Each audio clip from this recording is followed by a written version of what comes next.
Escala espírita 100. Observações preliminares. A classificação dos espíritos se baseia no grau de adiantamento deles, nas qualidades que já adquiriram e nas imperfeições de que ainda terão de despojar-se. Esta classificação, aliás, nada tem de absoluta. Apenas no seu conjunto, cada categoria apresenta caráter definido. De um grau a outro, a transição é insensível e nos limites, os matizes se apagam como nos reinos da natureza, como nas cores do arco-íris, ou ainda como nos diferentes períodos da vida do homem. Podem, pois, formar-se maior ou menor número de classes, conforme o ponto de vista sob o qual se considere a questão.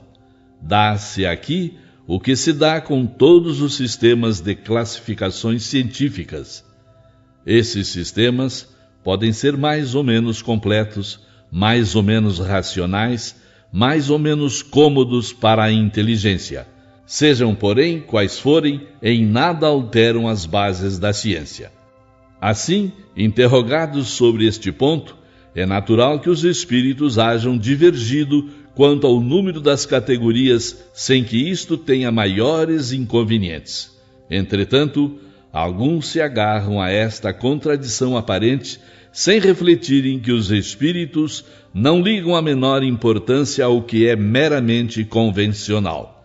Para eles, o pensamento é tudo. Deixam-nos a forma, a escolha dos termos, as classificações, numa palavra, os sistemas. Ajuntemos ainda uma consideração que não se deve jamais perder de vista: a de que entre os espíritos, assim como sucede entre os homens, há os muito ignorantes, de modo que nunca será demais nos prevenirmos contra a tendência em crer que, por serem espíritos, todos devam saber tudo. Qualquer classificação exige método, análise e conhecimento aprofundado do assunto.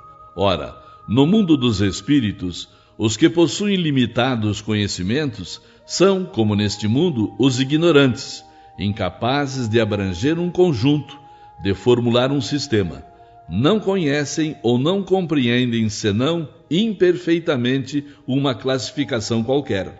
Para eles, todos os espíritos que lhes são superiores pertencem à primeira ordem, já que não conseguem apreciar as nuances de saber, de capacidade e de moralidade que os distinguem, como sucede entre nós a um homem rude com relação aos homens civilizados.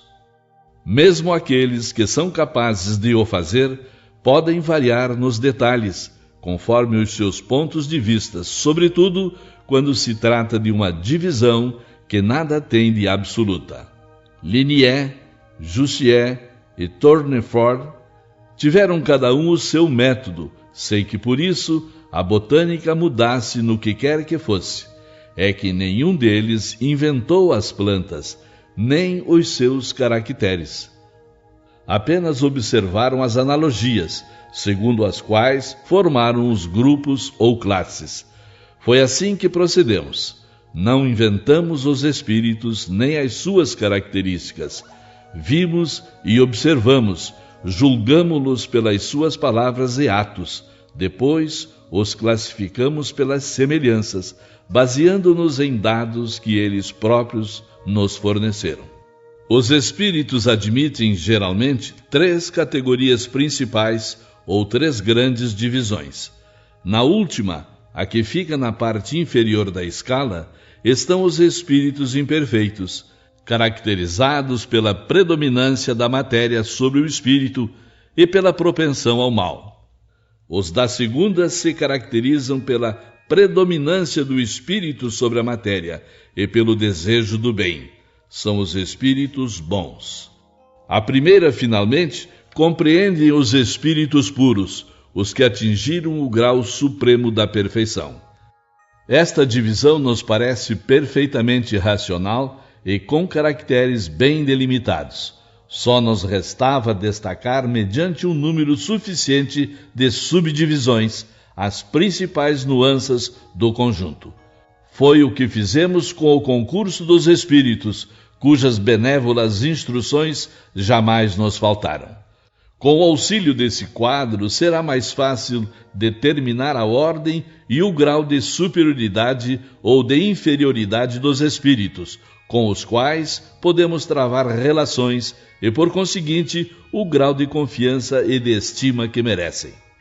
É, de certo modo, a chave da ciência espírita, pois só ele pode explicar as anomalias que as comunicações apresentam, esclarecendo-nos sobre as desigualdades intelectuais e morais dos espíritos.